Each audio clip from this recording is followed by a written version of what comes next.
한국 인터넷에는 다양한 공포썰이 돌아다니며 많은 이들에게 전해지고 있습니다. 이러한 이야기들은 종종 도시 전설이나 개인의 체험담으로 포장되어 무서운 분위기를 조성하곤 합니다. 여기서는 그런 공포썰 중 하나를 만들어 보겠습니다. 나는 대학교 2학년 여름 방학을 맞아 친구들과 함께 강원도의 작은 산간 마을로 여행을 가게 되었다. 그곳은 아름다운 자연 경관과 조용한 분위기로 유명한 곳이었는데 오래된 전통 가옥을 숙소로 잡아 마치 시간 여행을 온 듯한 느낌을 받았다. 첫날은 아무런 문제 없이 잘 흘러갔다. 친구들과 함께 산책을 하며 맑은 공기를 마시고 시내에서 나오는 시원한 물에 발을 담그기도 했다. 저녁이 되어 숙소로 돌아왔을 때 우리는 각자 방으로 들어가 휴식을 취했다. 문제는 그날 밤부터 시작되었다. 잠결에 이상한 소리가 들려왔다. 처음에는 바람 소리겠거니 했지만 점점 그것이 사람의 속삭임 같다는 생각이 들었다. 왜 이런 곳에서 이런 소리가 들리지?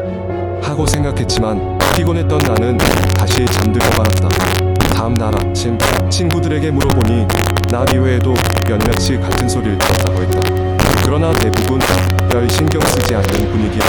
우리는 그날도 마을 주변을 돌아다니며 사진을 찍고 맛있는 음식을 먹으며 하루를 보냈다. 둘째 날 밤 아무래도 이상한 느낌을 지울 수가 없었다. 침대에 누운 나는 여전히 귓가에 맴도는 속삭임 소리에 잠을 이룰 수 없었다. 이번에는 목소리가 더 선명했다. 마치 내 이름을 부르는 것 같기도 했다. 나는 두려운 마음에 주변을 두리번거렸지만 방 안에는 아무도 없었다. 혹시 창문을 통해 들어오는 소리가 아닐까 하는 생각에 창문을 열어보았지만 검은 어둠만이 가득했다.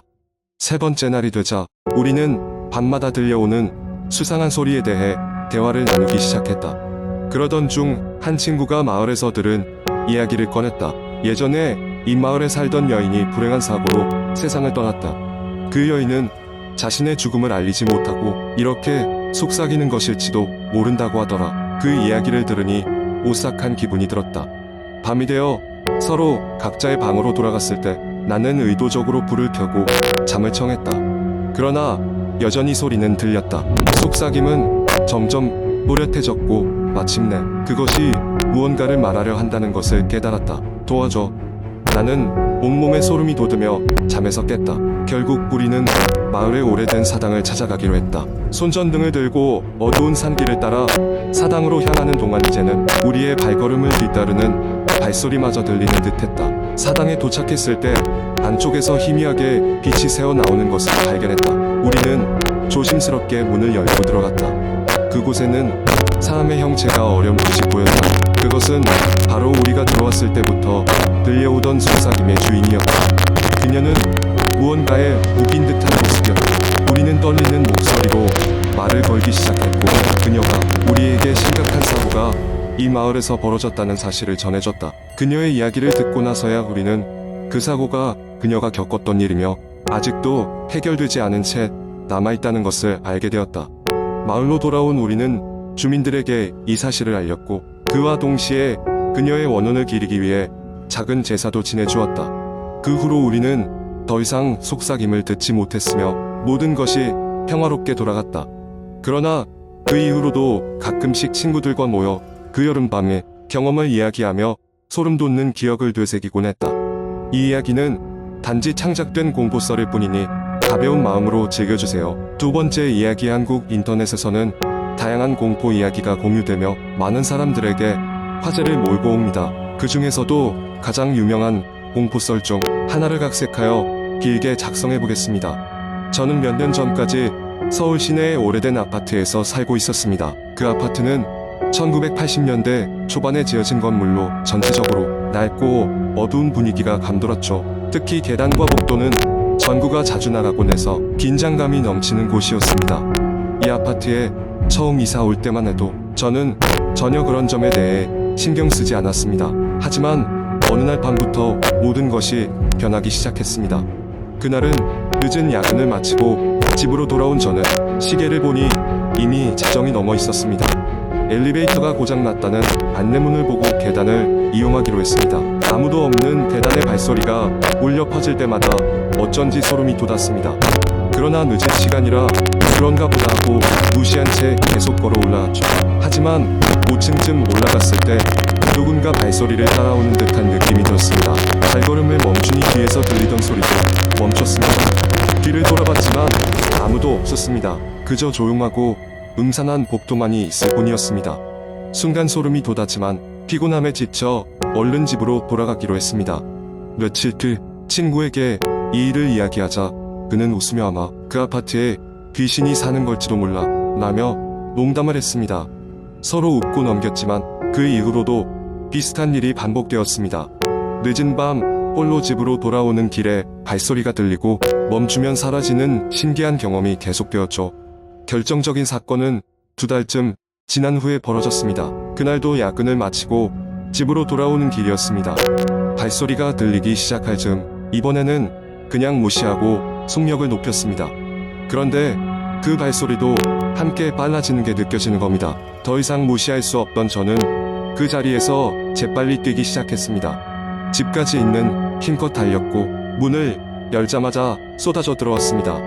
문을 닫고 난 뒤에도 한동안 심장이 뛰는 소리만 들릴 뿐이었습니다. 그날 밤은 불을 켜고 잠들 수밖에 없었습니다.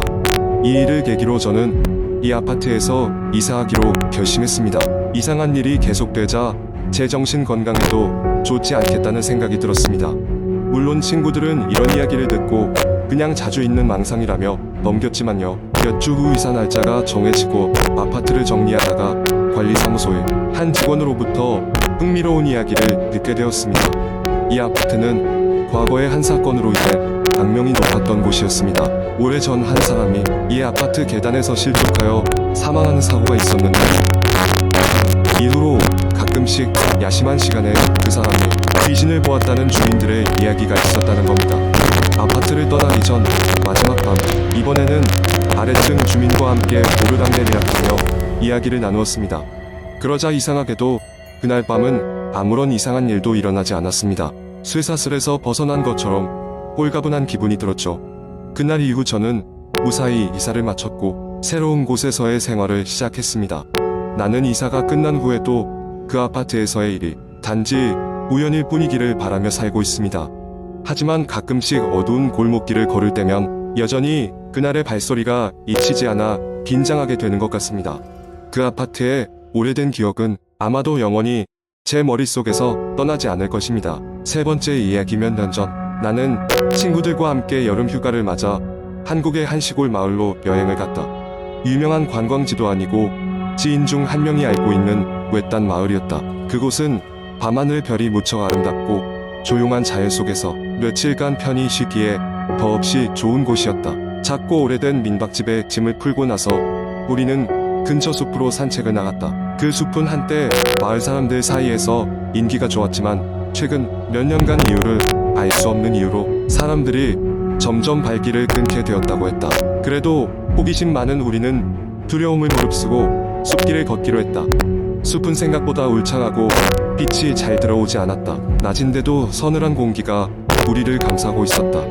우리가 숲속 깊이 들어가다 보니 텅 빈 공터에 낡아빠진 작은 민가 한 채가 눈에 들어왔다. 흙으로 된 벽은 금이 가 있고 기와 지붕은 이끼로 덮여 있었다. 아무래도 오래된 폐가 같았다. 친구 중 한 명이 호기심이 발동해 그 집 안으로 들어가 보자고 했다. 처음엔 모두 주저했지만 결국 우리 모두 함께 들어가게 되었다. 집안은 먼지와 거미줄로 가득했고 이상한 꿉꿉한 냄새가 소를 찔렀다. 그런데 거실 한쪽 구석에 낯선 책상이 놓여 있었고 그 위에는 누군가가 남긴 듯한 일기장이 있었다.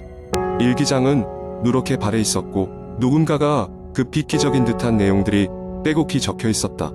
일기 내용을 대략 후 보니 이 집에 살았던 사람은 무언가에 쫓기고 있었다고 한다.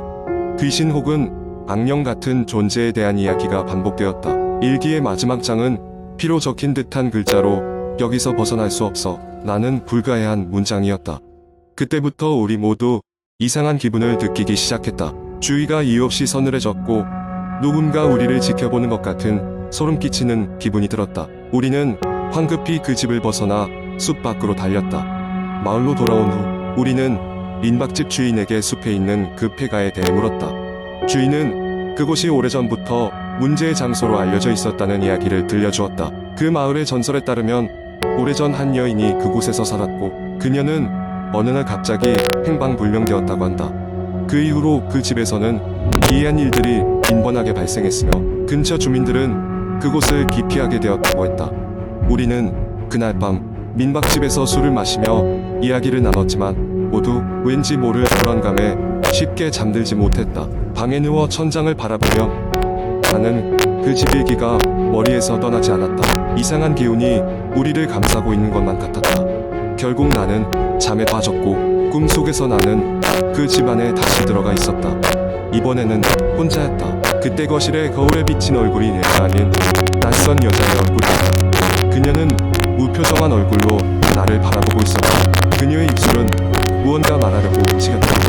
갑작스런 냉기에 놀라 잠에서 깼다.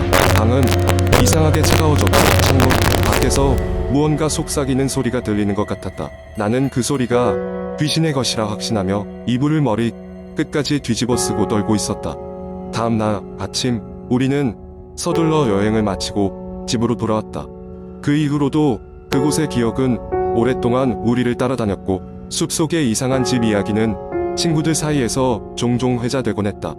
다시는 돌아가고 싶지 않은 그 수상한 마을. 그러나 가끔 그곳의 신비로운 공기에 홀리듯 다시 한번 가보고 싶다는 유혹을 느끼곤 했다. 그곳의 진실은 여전히 미지의 몫으로 남아있다. 이것이 이 이야기가 실제로 있었는지 아니면 단순한 상상 속 이야기인지 아무도 모른다. 그러나 한 가지는 확실하다. 그 집엔 무언가 설명할 수 없는 것이 있었고 우리는 그것을 조금이나마 목격했다는 사실이다.